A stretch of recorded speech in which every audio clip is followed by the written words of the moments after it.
Selamat malam, perkenalkan nama saya Tresia Lia Katarina. Sini saya akan menjelaskan apa itu ekonomi manajerial. Ekonomi manajerial adalah aplikasi teori ekonomi dan seperangkat analisis ilmu keputusan untuk membahas bagaimana suatu organisasi dapat mencapai tujuan atau maksud dengan cara yang paling efisien. Keterkaitan dengan teori ekonomi. Teori ekonomi mengacu pada ekonomi mikro dan makro. Ekonomi mikro adalah ilmu yang mempelajari tingkah laku ekonomi secara individual, seperti unit pengambilan keputusan. Sedangkan ekonomi makro adalah ilmu yang mempelajari tentang input di perekonomian, yang dilihat secara keseluruhan.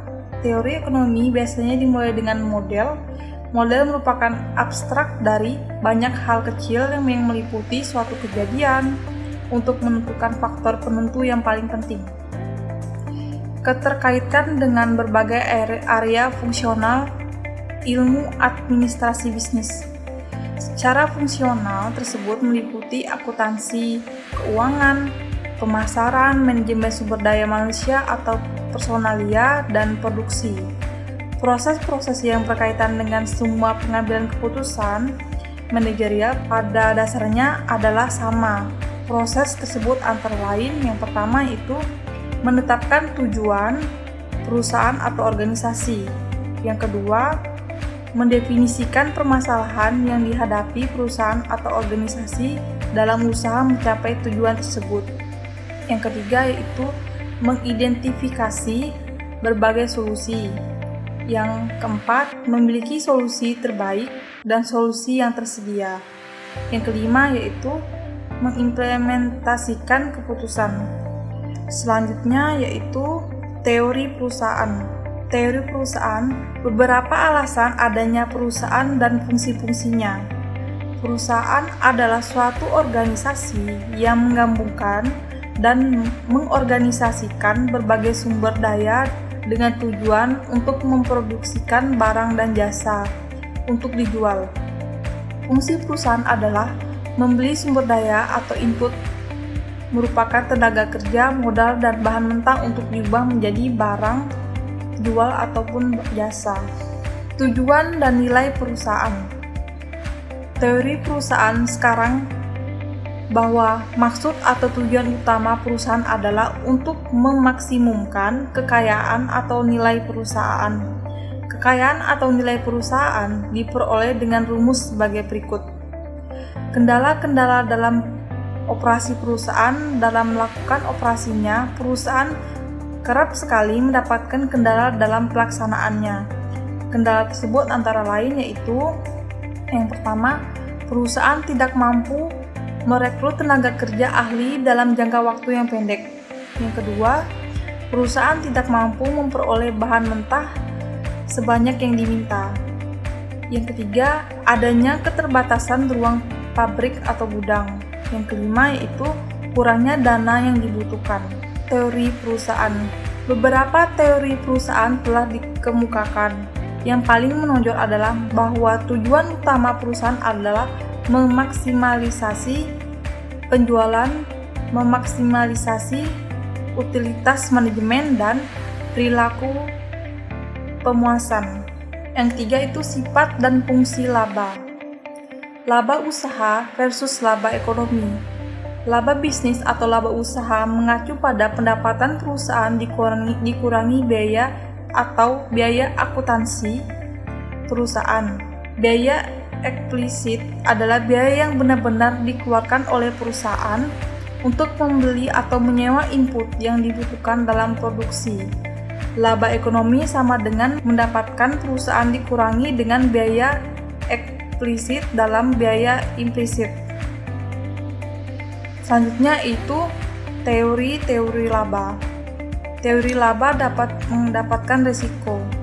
Menurut teori ini, hasil di atas moral dibutuhkan perusahaan untuk masuk dalam dan bertahan beberapa bidang seperti eksplorasi minyak yang memiliki risiko di atas rata-rata. Yang kedua itu teori laba karena pergesekan. Teori ini menekankan bahwa laba timbul akibat pergesekan atau gangguan dari keseimbangan jangka panjang. Yang ketiga itu teori laba monopoli. Teori ini menyatakan bahwa dengan kekuatan monopoli dapat membatasi output dan mengenakan harga tinggi dibandingkan pada persaingan sempurna. Dengan demikian penghasilan laba. Yang keempat yaitu teori laba inovasi. Teori laba inovasi mempostulatkan bahwa laba adalah ganjaran dari pengenal inovasi yang berhasil. Yang kelima yaitu teori laba efisiensi manajerial. Teori ini berdasarkan pada pengamatan bahwa bila nilai-nilai perusahaan cenderung hanya memperoleh hasil normal dan investasi jangka pendek. Selanjutnya yaitu fungsi laba. Laba memiliki fungsi penting dalam perekonomian perdagangan bebas. Laba yang tinggi merupakan tanda bahwa konsumen meningkatkan output industri lebih banyak.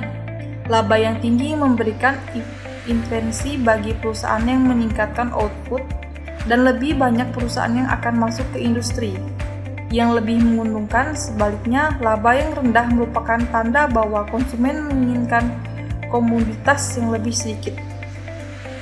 Selanjutnya itu kita masuk ke etika bisnis.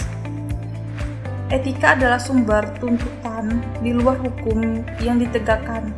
Etika bisnis dapat dan manajerial jauh melewati hukum dan memberikan acuan mengenai perilaku apa yang dapat diterima dalam berbagai transaksi bisnis. Banyak kelompok konsumen yang menyukai perusahaan yang tidak jauh dari mempunyai kesadaran sosial serta menggunakan sebagai sumber dayanya untuk membenahi berbagai keborokan sosial.